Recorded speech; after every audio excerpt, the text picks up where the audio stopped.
नमस्कार दोस्तों, आज हम कक्षा 12 एनआईएस कक्षा 12 का जो चैप्टर संख्या 2 है, उसका पार्ट 2 का अध्ययन कर रहे हैं। उसमें मतलब अपन ने पढ़ा था कि इतिहास का प्रभाव किन-किन भौगोलिक प्रभाव में। अब हम प्रभाव पढ़ रहे हैं कि पर्यावरण का क्या प्रभाव पड़ा। जो इतिहास में प्रभाव किसी पर्यावरण का क्या प्रभाव पड़ता है इतिहास पर? किसी भी क्षेत्र में लोगों के आवास की स्थिति इस बात पर निर्भर होती है कि किसी भी क्षेत्र में कि उस स्थान के परिवेश की स्थिति कैसी है, उस स्थान के परिवेश की स्थिति कैसी है। पर्यावरण हमारे आसपास की परिवेशीय स्थितियाँ या वातावरण होता है जिसमें विभिन्न प्रकार की जातियाँ जैसे मानव है, पशु है और पेड़-पौधे होते हैं। जीवित रहते हैं और काम करते हैं। पर्यावरण मुख्य रूप से किसी स्थान का वातावरण, भूभाग, पेड़-पौधे, पशु आदि शामिल होते हैं। आइए हम देखते हैं कि प्राचीन काल से लेकर आज तक पर्यावरण ने लोगों के जीवन और इतिहास को किस प्रकार प्रभावित किया है। लोगों के स्थायी आवास के लिए अर्ध शुष्क क्षेत्र अत्यधिक उपयोगी है। लोगों के स्थायी आवास के लिए जो अर्ध शुष्क ऐसा नहीं हो शुष्क हो, अर्ध शुष्क क्षेत्र अधिक उपयोगी होते हैं। उदाहरण के लिए सिंध क्षेत्र जहाँ पर प्राचीन काल में इसी प्रकार का वातावरण रहा। सिंध क्षेत्र है इसी प्रकार का वातावरण रहा। समृद्ध जो हड़प्पा सभ्यता विकसित हुई, इसने शहरी आवास को विकसित करने में सहयोग दिया। इसी प्रकार इसी प्रकार जो बिहार में पाटलिपुत्र का विकास और मगध के महत्व को भी वहाँ की भौगोलिक विशेषताओं और पर्यावरण के मद्देनज़र परस्पर संबंधों के अनुरूप परिभाषित किया जा सकता है। पाटलिपुत्र गंगा, सोन और गंडक नदियों से घिरा है। पाटलिपुत्र कौन-कौन सी? गंगा, सोन और गंडक नदियों से घिरा है, जिन्होंने इस स्थान को नैसर्गिक सुरक्षा प्रदान करने के साथ-साथ आंतरिक सुविधा भी उपलब्ध करवाई। नैसर्गिक के साथ-साथ आंतरिक संचार सुविधा भी उपलब्ध कराई। इसके अतिरिक्त जो उपजाऊ सिंध गंगा के मैदानी क्षेत्रों में ने यहाँ घनी आबादी के निवास बनाए बनाए रखने में सहायता की। पर्यावरणीय पारिस्थितिकी किसी क्षेत्र की जो संसाधनों को निर्धारित करती है। वनांचल क्षेत्र लकड़ी का बड़ा स्रोत हो सकता है, तो समुद्री तटीय क्षेत्र समुद्री उत्पादों के स्रोत हो सकते हैं। चट्टानों से भरपूर पहाड़ी क्षेत्र जिनमें खनिज, अयस्क, कच्ची धातुएं भी शामिल है। धातु विज्ञान के सहायक में सहायक हो सकता है। जैसे मगध लोहे की कच्ची खानों के नजदीक, छोटा नागपुर पठार के क्षेत्र में पत्थर के स्रोत और लकड़ी के क्षेत्र के नजदीक स्थित था। जो छोटा नागपुर किसके था? जो पत्थर के स्रोत मतलब उद्गम स्थल और लकड़ी के क्षेत्र के नजदीक था। इस वजह से मगध की स्थिति मजबूत हुई। जो पत्थर के स्रोत है और उसमें लकड़ी के नजदीक था, इसलिए मगध की स्थिति मजबूत हुई। जीवन के रहन सहन और आहार व्यवहार में आहार व्यवहार भी पर्यावरणीय परिस्थितियों से प्रभावित होते हैं। जीवन रहन सहन और आहार व्यवहार भी पर्यावरणीय जो परिस्थिति है उनसे प्रभावित होते हैं कि जो रहन सहन कैसा होगा। नदियों के मैदानी क्षेत्र में काली वाली मिट्टी बाढ़ से प्रभावित होती है। जो नदियों के मैदानी क्षेत्र में जो काली वाली मिट्टी है, वो बाढ़ से प्रभावित होती है। मिट्टी की उपजाऊ शक्ति अधिक पैदावार में सहायक होती है। जो मिट्टी की जो उपजाऊ शक्ति है, अधिक पैदावार में सहायक होती है। मिट्टी की किस्म किसी स्थान की फसल पद्धति को भी निर्धारित करती है। मिट्टी की जो किस्म है, फसल की स्थान पद्धति को भी निर्धारित करती है। जैसे काली मिट्टी कपास की खेती के लिए बहुत अच्छी होती है। काली मिट्टी है जो कपास की खेती के लिए बहुत अच्छी होती है। बढ़ते उत्पादन के फलस्वरूप वस्तुओं के परस्पर लेन-देन की गतिविधियों को बढ़ावा मिलता है। जो लेन-देन की गतिविधियाँ हैं, उसको भी बढ़ावा होता है, जिससे बड़े पैमाने पर व्यापार विकसित होता है। अब जलमार्ग की सुविधा से संपन्न नदियों वाले क्षेत्रों में विकसित व्यापार और संचार नेटवर्क देखने में आए हैं, जो संचार नेटवर्क देखने आए। जातक और अन्य उपलब्ध हमारी साहित्यिक पुस्तकों में प्राचीन भारत के अनेक जलमार्गों के होने के उल्लेख मिलते जो अनेक जलमार्ग हैं, उनके उल्लेख मिलते हैं। इसी प्रकार समुद्र तटीय जो जलमार्ग विभिन्न सुदूर देशों से व्यापार की प्रगति को बढ़ावा मिलता है। जो व्यापार की है इसी जो समुद्र तटीय जलमार्ग है, विभिन्न जो मतलब दूर वाले देश हैं, उनसे व्यापार व्यापार करने में, जो सामान इधर-उधर ले जाने में व्यापार मतलब जो सामान ले जाना, इधर-उधर बेचना करना उनके, तो जो उससे प्रगति को बढ़ावा देता है। क्योंकि इसे समुद्र में जो जहाज है, बड़े-बड़े चीज़ें ले जा सकते हैं और कम पैसा खर्च होता है, उसमें भाड़ा कम लगता है। तो इसी पर पहाड़ी मार्ग इसी संदर्भ में बहुत पूर्ण जो पहाड़ी मार्ग है, इसी संदर्भ में बहुत महत्वपूर्ण होते हैं। उदाहरण के रूप में पालघाट दर्रा ने और पश्चिमी समुद्री तट को आपस में जोड़ा। जो पालघाट दर्रा है, पूर्व और पश्चिमी समुद्री तट को आपस में जोड़ा। अब प्राचीन काल में भारत रोम व्यापार करने में सहायता प्रदान की। भारत और रोम ने व्यापार करने में सहायता प्रदान की।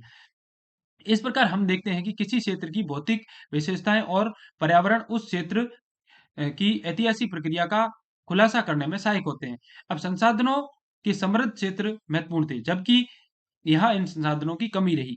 वहाँ कम वहाँ कम विकास हुआ। यह समीक्षा बहुत महत्वपूर्ण है कि आवास पद्धति का जीविका का तरीका स्थानीय संसाधनों के उपयोग पर निर्भर होता है, जिसके परिणाम पर उस क्षेत्र का तकनीकी विकास पर निर्भर होता है। जो जो जीविका मतलब आवास पद्धति, जीविका का तरीका वहाँ के संसाधनों पर निर्भर होता है, जिसके परिणाम से उस क्षेत्र की तकनीक का विकास होता है।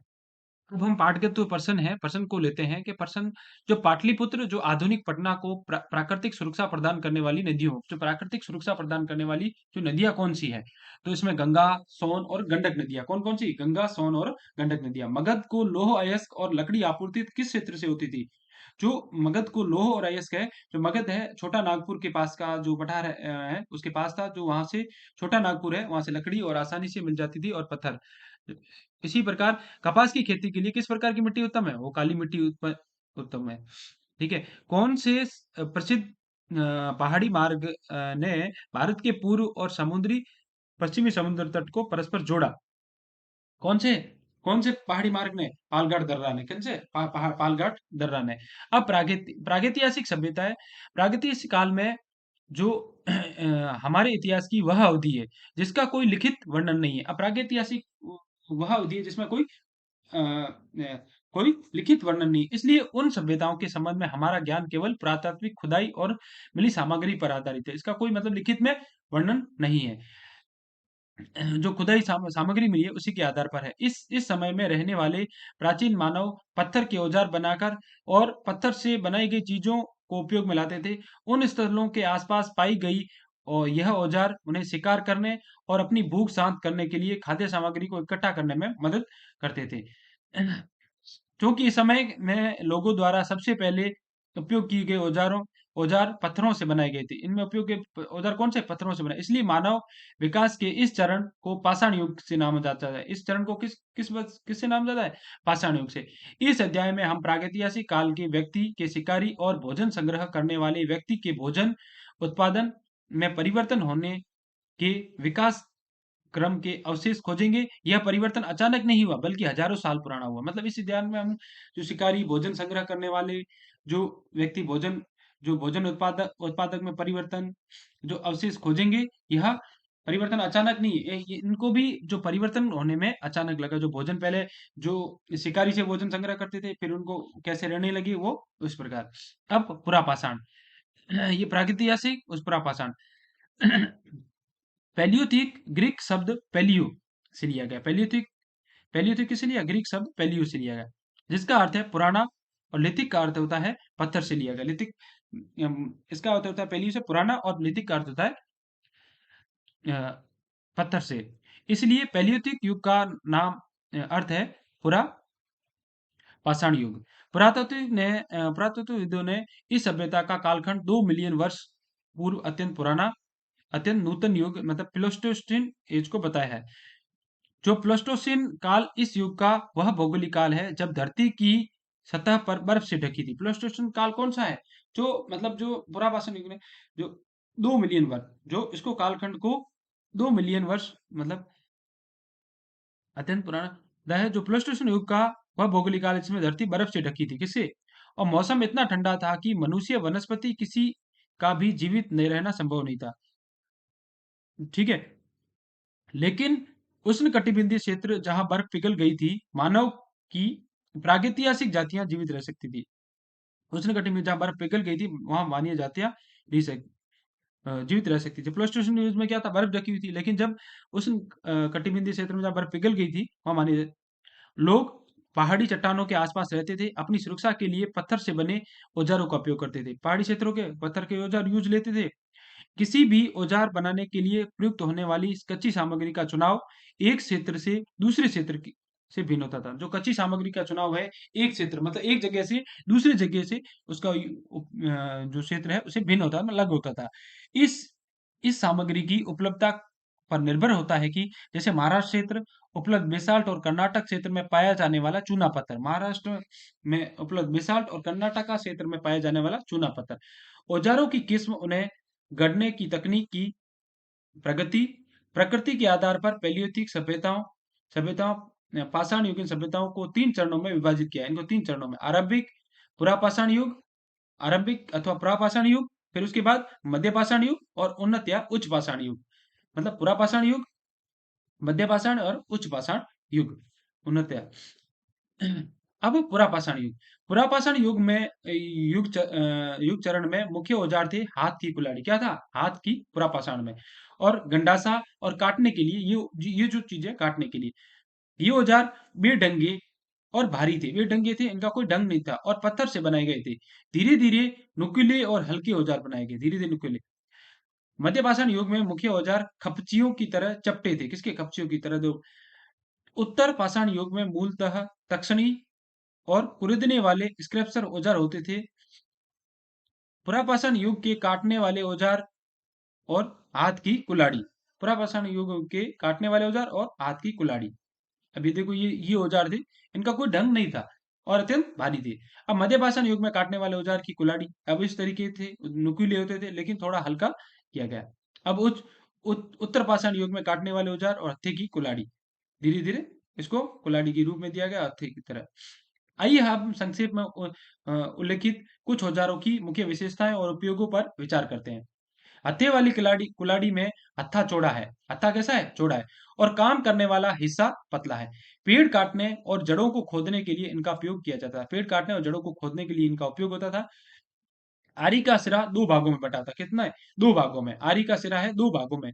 इनका उपयोग पेड़ के तनों को चीरने के लिए होता था। जो पेड़ का तना है, बीच वाला जो तने का भाग है, गंडासा एक मुख्य औजार था जिसका काम करने का एक ही सिरा होता था। जो काम करने का एक ही सिरा होता था। इसे काटने के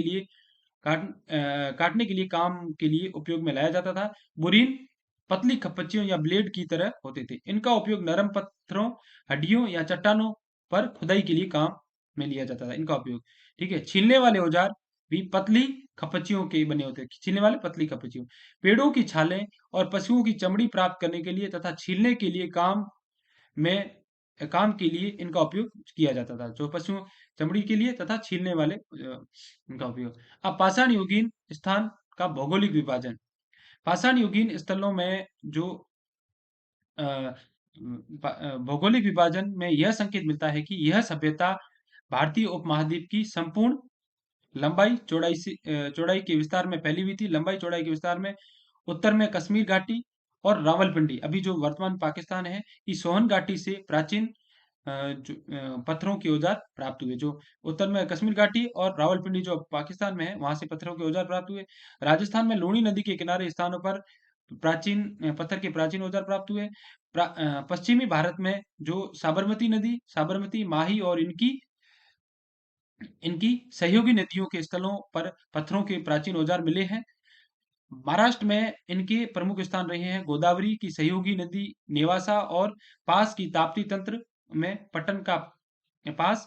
मध्य प्रदेश में भीमबेटका भोपाल के पास और होशंगाबाद जिले में आदमगढ़ स्थित चट्टानी आड़ में पुरापाषाण युग और मध्य प्राचीन युग से संबंध औजार प्राप्त हुए। उत्तर प्रदेश में बेलन घाटी, मोटे तौर पर इलाहाबाद और वाराणसी के मध्य फैला क्षेत्र है। इसका बहुत ही महत्वपूर्ण स्थल रही है, ठीक है। और यहाँ मिले औजारों से प्राचीन पाषाण युग से लेकर निरंतर आज तक मानवीय व्यवसाय के दर्शन होते हैं, ठीक है। जो मोटे तौर पर बेलन घाटी, ये इन क्षेत्रों में जो स्थल रहे हैं जहाँ यहाँ से ओजान में निरंतर आज तक मानवीय दर्शन प्राप्त होते हैं। यदि पूर्व की ओर बढ़े तो मेघालय मेघालय, गारो की पहाड़ियां सहित वहां के आसपास के क्षेत्र में इतिहास पूर्व काल की कलाकृतियां पाई गई है। बंगाल, उड़ीसा और बिहार के अनेक स्थानों पर भी पाषाण युग के औजार प्राप्त हुए हैं। प्रायद्वीपीय भारत में आंध्र प्रदेश और कर्नाटक में प्राचीन पाषाण युग से संबंध औजार मिलने के समाचार मिले हैं। जो प्राचीन पाषाण युग से संबंध औजार मिलने के समाचार मिला है। तमिलनाडु में इनका मुख्य स्थल रहा है। पक्कम, जो चिंगलपुर क्षेत्र में स्थित है। प्राचीन पाषाण युग की जीविका का मुख्य आधार पशुओं का शिकार और फलों और उसकी जड़ों से खाद्य सामग्री संग्रहित करना है रहा है। जो फलों है उसकी जड़ों से खाद्य सामग्री संग्रहित करना रहा है। अन्य शब्दों में उस युग के लोग मूलतः शिकारी और संग्रहकर्ता थे। शिकारी और संग्रहकर्ता थे, जिनका कोई स्थायी निवास नहीं होता, जिनका कोई स्थायी निवास शिकारी ऊपर की चर्चा के आधार पर हम यह निष्कर्ष निकाल सकते हैं कि इतिहास पूर्व काल के प्राचीन पाषाण युग की सभ्यताएं लगभग संपूर्ण भारत उपमहाद्वीप में उपमहाद्वीप में फैली हुई है। औजारों के अध्ययन से संकेत मिलता है कि औजार बनाने की तकनीक में सतत विकास हुआ है, जिसने बेहतर संसाधनों की उपलब्धता का मार्ग प्रशस्त किया, बेहतर संसाधनों का किया है। अब जीविकोपार्जन की पद्धति। प्राचीन पाषाण के युग में जीविकोपार्जन के लिए शिकार और खाद्य, हम जीविकोपार्जन कैसे कहते थे, कैसे खाते थे, और जो ये क्या करते थे, शिकार और खाद्य सामग्री संग्रहित करने का चलन था। शिकार करते थे और खाद्य सामग्री संग्रहित करते थे। शिकार करने के लिए कुतरने, काटने, खोदने और अन्य उद्देश्यों के लिए पत्थर पत्थर के साधारण औजार बनाए गए। इसने पत्थर के साधारण औजार बनाए। इन्होंने खानाबदोशों जैसा जीवन बिताया, जहां पर पानी की आसानी से उपलब्धता के साथ-साथ पेड़-पौधे और पशुओं जैसे संसाधनों की बहुलता मिली, उन्हीं स्थानों पर स्थानांतरित होते रहे। अब प्राचीन पाषाण युग, जो ये सिंधु घाटी सभ्यता है, ये नदी है, ये जो प्राचीन पाषाण युग है, ये जो ये तगबुंदरा नदी है, नाग, यहाँ पे ये प्राचीन पाषाण युग का जो चित्र दिया है उसमें देखिएगा। अब अब अपन प्रश्न लेते हैं कि जो प्राचीन पाषाण युग में के मुख्य दो व्यवसाय कौन से थे? अब मुख्य मुख्य दो व्यवसाय आप बताइए। और शिकार करना और संग्रहण करना, ठीक है। अब वे कौन से उद्देश्य थे जिन्हें पूरा करने के लिए औजार बनाए? औजार किस लिए? शिकार के लिए और कटाई खुदाई, इनके लिए, शिकार करने के लिए, कटाई खुदाई और प्रयोजन के लिए था। पुरापाषाण के युग के मुख्य औजार कुल्हाड़ी, गंडासा, कुल्हाड़ी है, हथा कुल्हाड़ी है, विदारक क्लीवर है, और कंतर, जो चंपर, उसको गंडासा कहते हैं जिसको, ठीक है, ये थे औजार। अब मध्य पाषाण युग विभिन्न सभ्यताएं, जो संस्कृति है मध्य पाषाण युग की, जो संस्कृति है उसके बारे में अध्ययन हम अगले अगले अध्याय में करेंगे। धन्यवाद।